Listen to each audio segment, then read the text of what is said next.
Alright, we also got our hands on this little starter kit which comes with two ready to deck plays. Best way to learn to play apparently, but there's some cards in here that are just for this pack. As you can see, these two here, these two commanders that you could use are only available in this pack, as well as there being a couple of good assassin cards also included. So we're just gonna go through this now and just open it up and see what's inside and just enjoy it whilst it lasts. It'll also come with lands and stuff. So if you're struggling with lands or you're just getting started, then these sorts of things are very handy with getting started. Comes with a nice little playbook. So this is how you play original Ubisoft original. It goes through, it tells you all about it, gets the contents, you get the gist, it tells you how to play, what everything means, and what everything does. Little booklet, nice. Then we start off with two very nice little deck boxes. You just fold them up, put them together. Nice little arts on the front, one for each person. Not too bad. And as you can see, you get the two decks nicely set up in these little foils. So I'm just going to open up one individually. We're just going to go through the cards, have a little read, and see what we like. Alrighty, we're going to start off with Ezio, Blade of Vengeance. So we've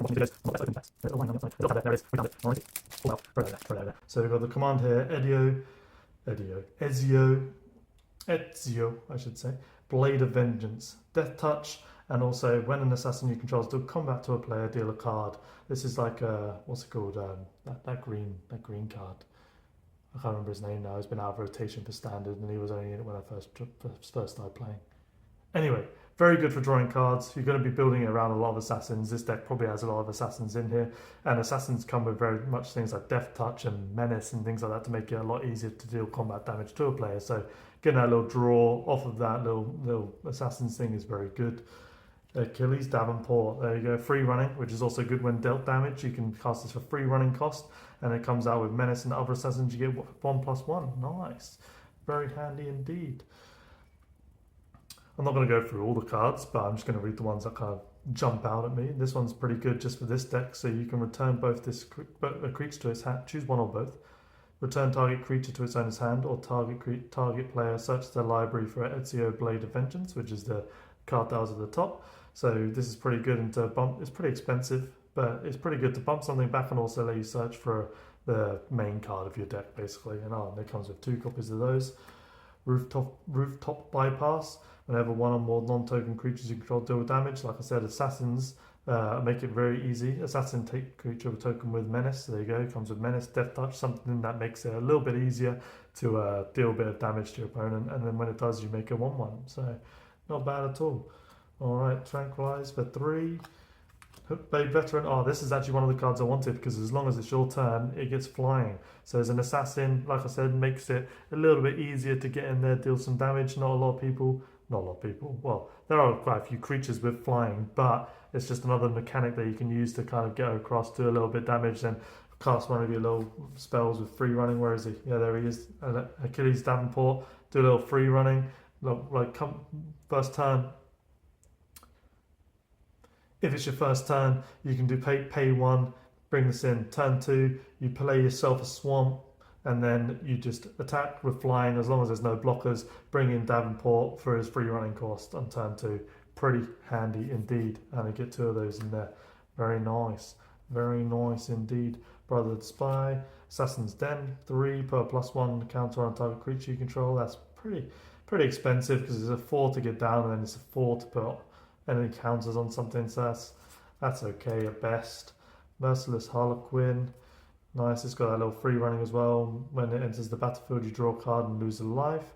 That's not terrible at all. You can get this out pretty easily, and then you draw a card off of it. Especially if you're playing commander, then that losing 1 life isn't that bad. So not bad. Probably a good little staple for an assassin. When it dies, 2 life gain, lose 2 life, gain 2 life. Not bad. What?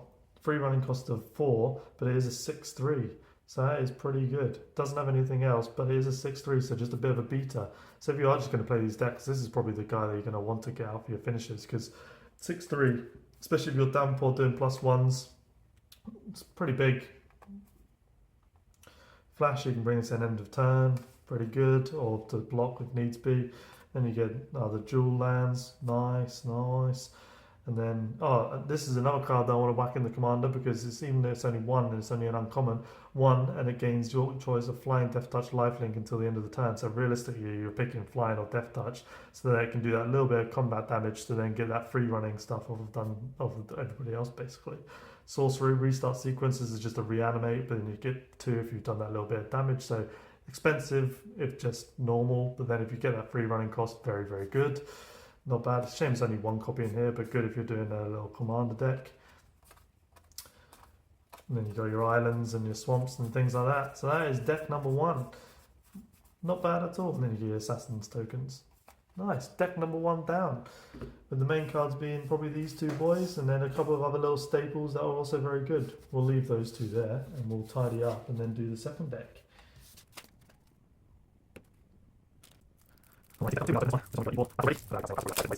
This card's pretty good because it comes in with Vigilance and Haste. It's a little bit expensive, but it is a 5/5, and when it does enter the battlefield, you do damage to your opponent equal to the number of equipment you control, so you're going to want to throw down as much as equipment as possible before you get to this 5 mana spot, and there's probably going to be a several in here that will be very handy for that.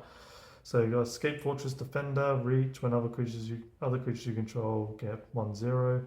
Whenever you attack with 2 or more creatures, draw a card. Pretty good for a Defender. Very expensive though, so it's all right. Legendary God Warrior, Trample. Whenever you cast a historic spell, they get to do 3 damage to any target. Expensive again, but also very good. 3 damage to any target is very, very handy indeed. Alright, here we go. Here's start some of the equipment. When it enters the battlefield, you may search a library or graveyard for a name. So this card is good for searching, just like the other one in the other deck that was allowed you to return a card to hand and then search for your basically your best card. This does the same, and when it enters the battlefield, you can search your graveyard or deck.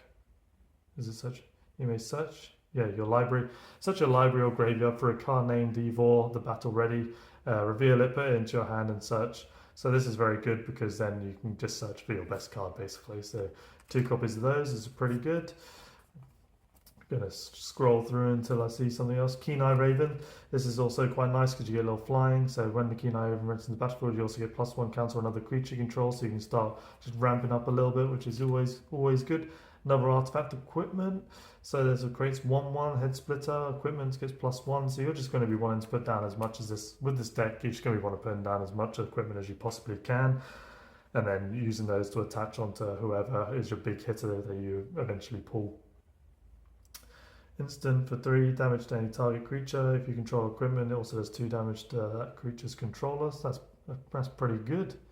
That's pretty good for a 2. Nice, and you get 3 copies of that. Nice. As long as it's your turn, Spartan it has first strike. It's good because it's a 1-drop and it's a 1/1, so probably very handy.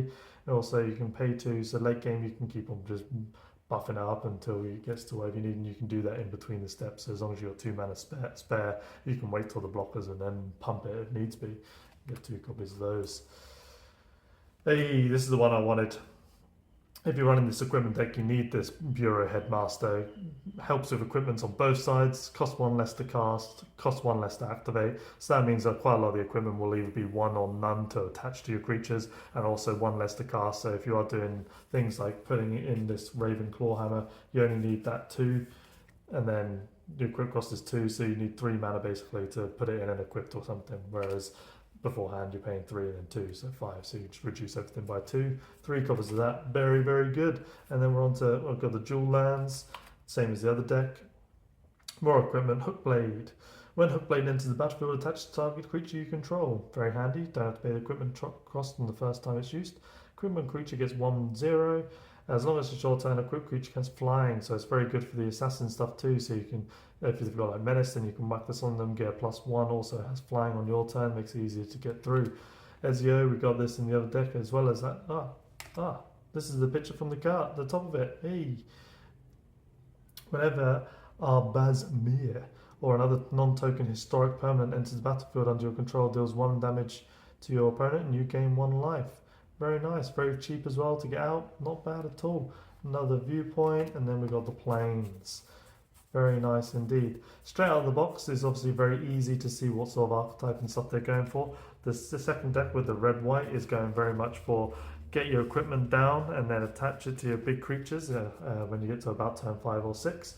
And then the other deck is very much going for, I'm going to be playing stuff very early on, using these free running abilities and Death Touch Assassins to basically do damage as you go. So these are the two decks. If you've enjoyed this little starter kit, let's bring it back out of the box. If you've enjoyed the starter kit, which doesn't have anything there now, but if you enjoyed, here we go, starter kit. If you enjoyed the starter kit, please hit that like and subscribe button. It will do me a world of favours. I'm very new and early on this, but I'm trying to get out the content as quickly as possible. This just came out today in Australia, so I'm opening them up, get it out there as soon as possible for you guys. For you guys, that's right. If you want to see more videos or more breakdowns or whatever I think about these decks, then let me know. I can give you my opinions. I'm very new to Magic in that I've only really started getting into it for the past 2 years, so maybe my opinions are a little bit on the basic side, but I'm very much enjoying what I'm doing, and if you really like it too, then help me out. Hit that like and subscribe.